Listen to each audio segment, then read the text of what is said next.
sir.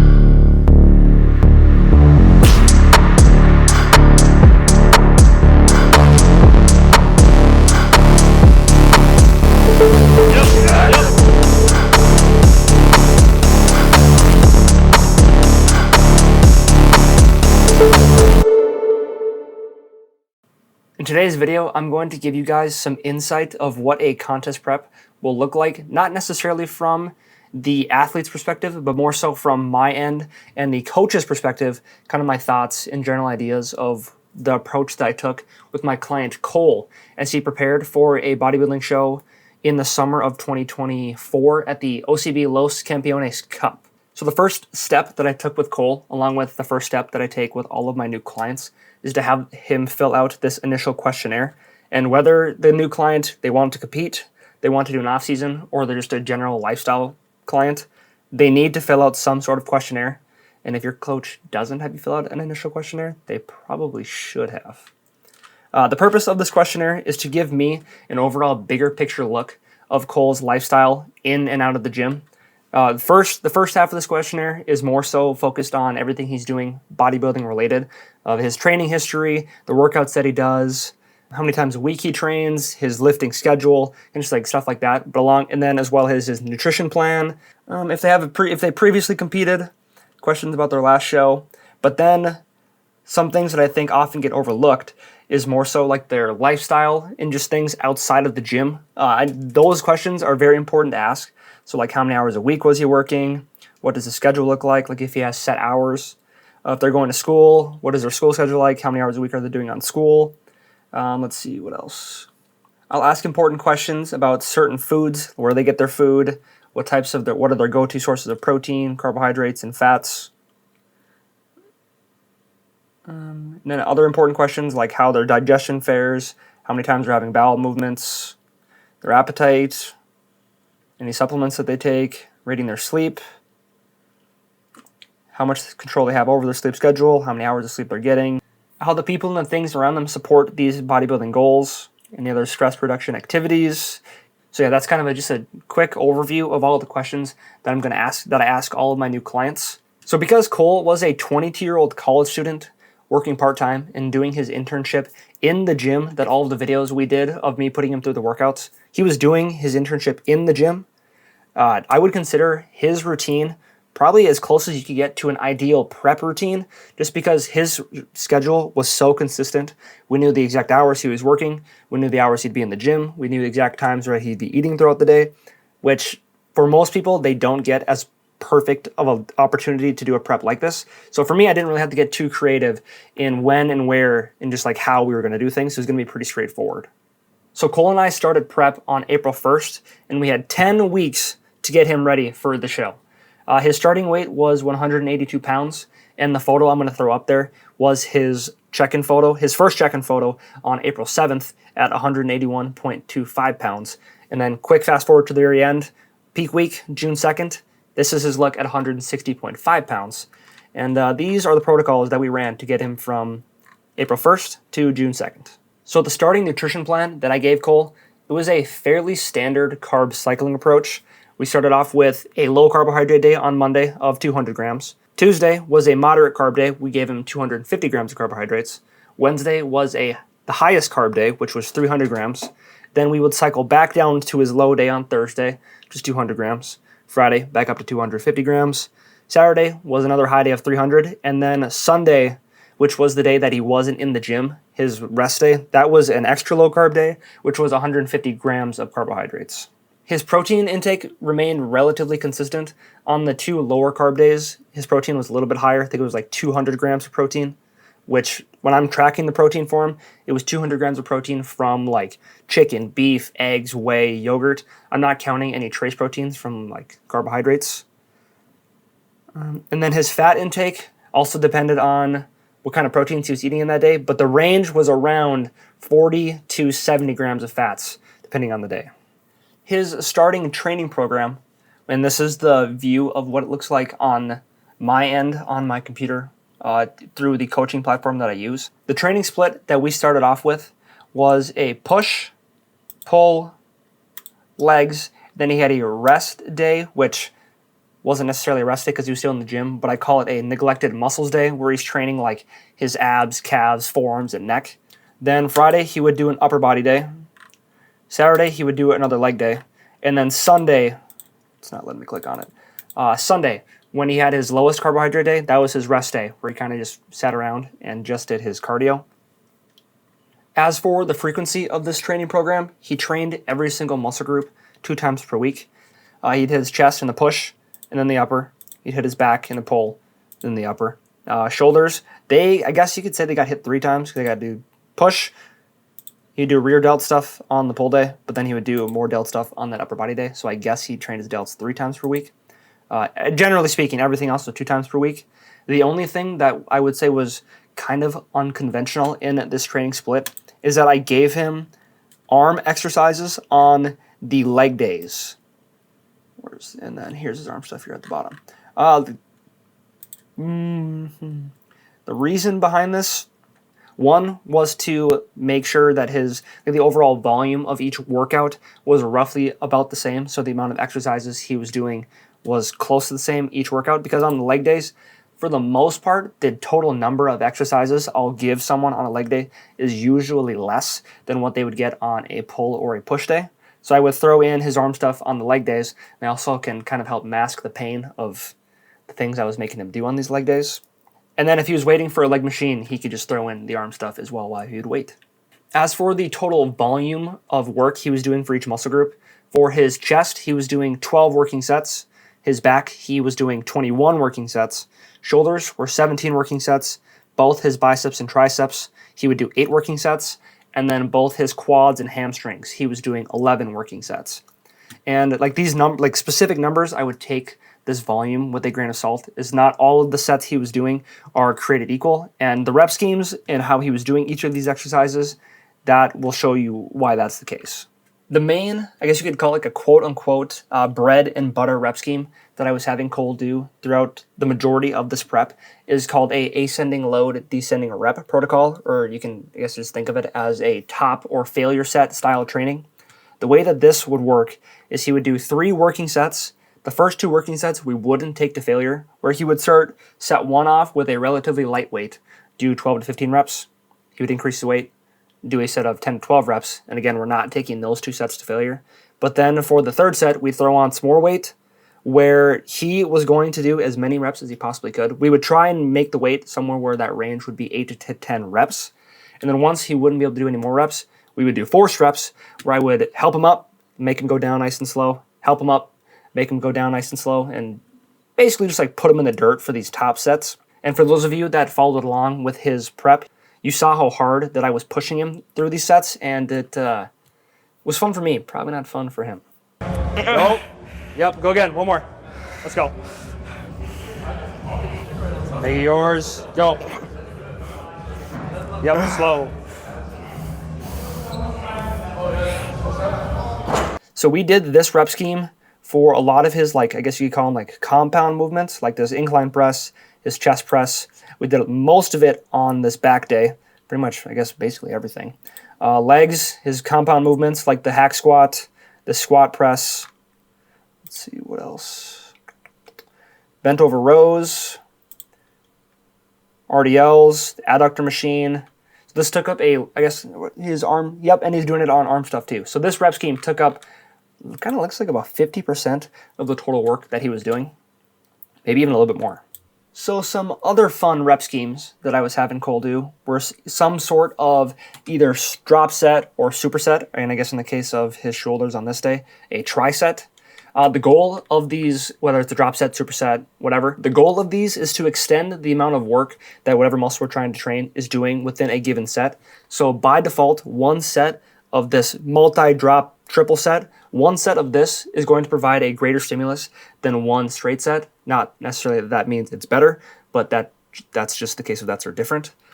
So when it comes to when I was counting the total volume, even though he was doing 3 different parts, I would count one round of this as one. That's kind of where like total volume, it's kind of arbitrary and depends on the types of sets you're doing because not all sets are created equal.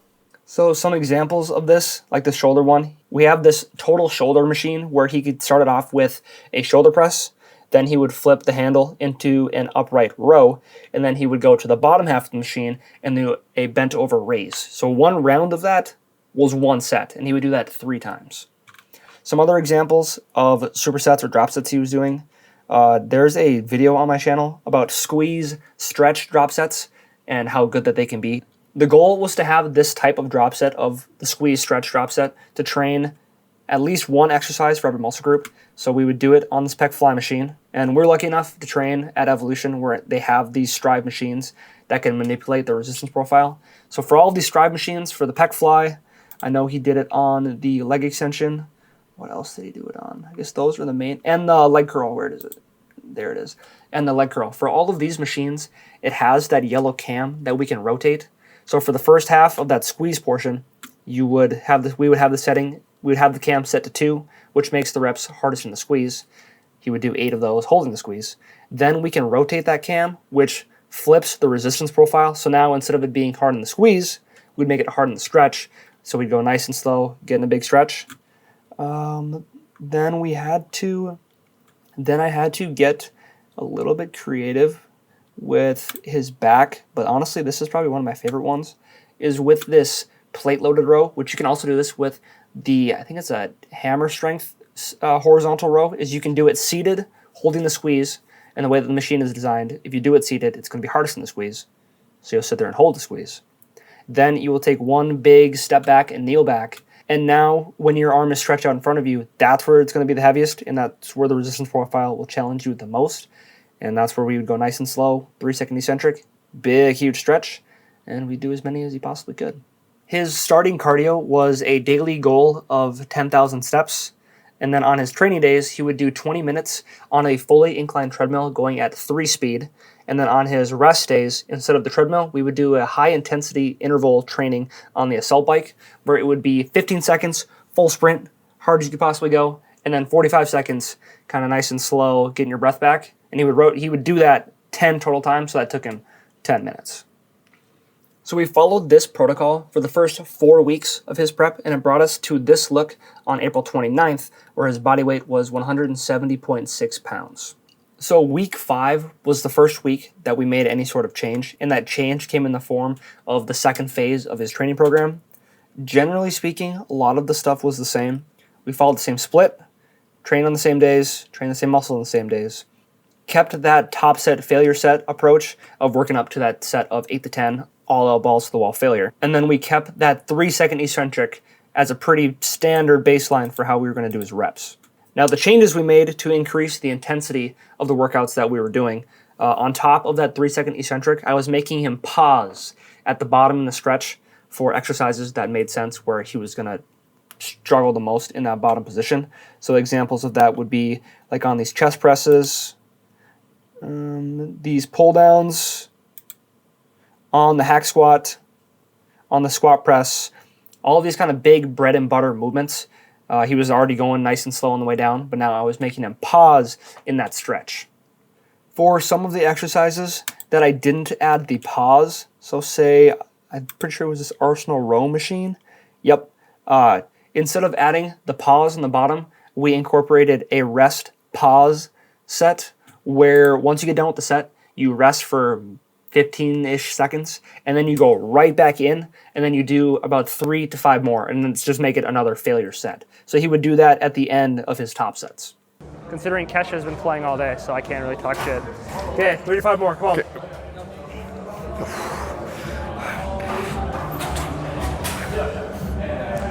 Yep, good. Go. Yep, go again, 1 more. Let's go. Make it yours. Go. Yep, slow. And then the other implementation we made was to make those squeeze stretch sets even worse. We did something that builds off of those, and they're called a CAS set. And these are probably the most brutal thing that I make people do in the gym. Maybe besides like a heavy top set of pendulum squats. Those are horrible. But generally speaking, a CAS set, it builds off of a squeeze stretch set where the squeeze stretch, as the name implies, you're doing 2 parts, holding the squeeze, and then focusing on going nice and slow into the stretch. Where a cast set cranks things up a notch is we would go from, once you finished that stretch portion of the set, then we would go back to try and hold the squeeze.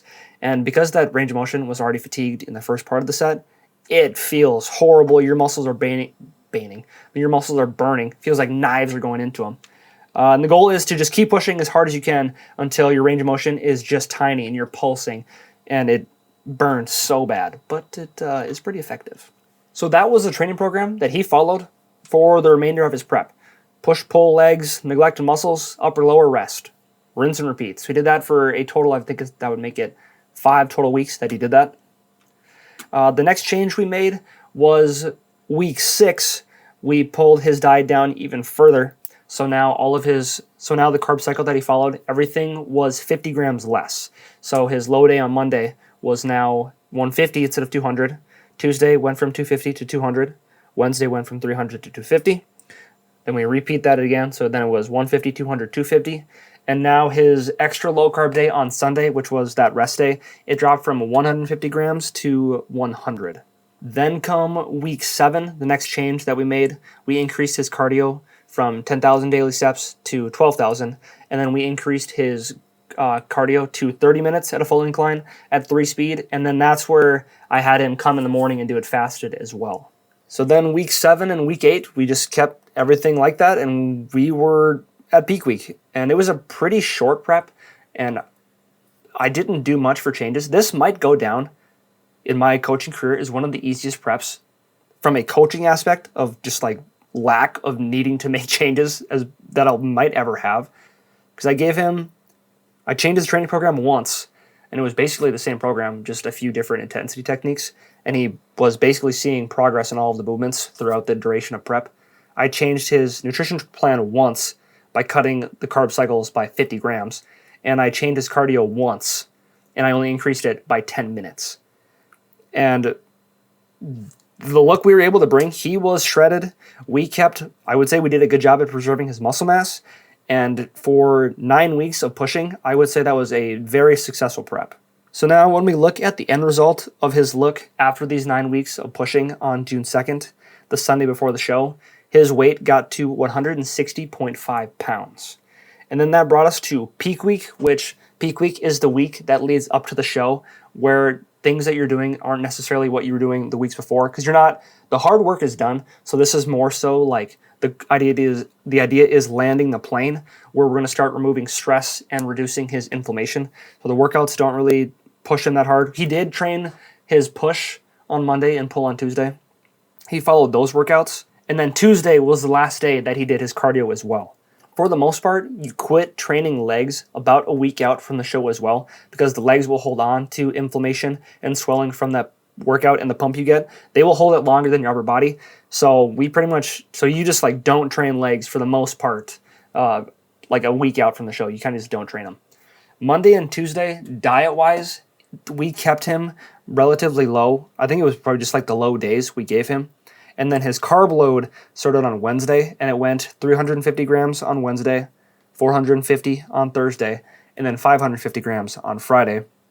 Saturday morning, the day of the show, he had a reasonably sized breakfast with some Greek yogurt, and then he had some sweet treats of, I think it was cinnamon Toast Crunch and a Pop-Tart. And that was not his main source of carbohydrates during his load, so don't think that that's what his load was. But it was fairly standard, 350, 450, 550. Carbs in the morning, show day. And then boom, here is one of his stage shots. And both him and I mean, we could see it in person, but after getting these stage shots back, we were both very proud of the package that he was able to bring. He was, clearly shredded. He brought a nice balance of muscle from both top to bottom, front to back.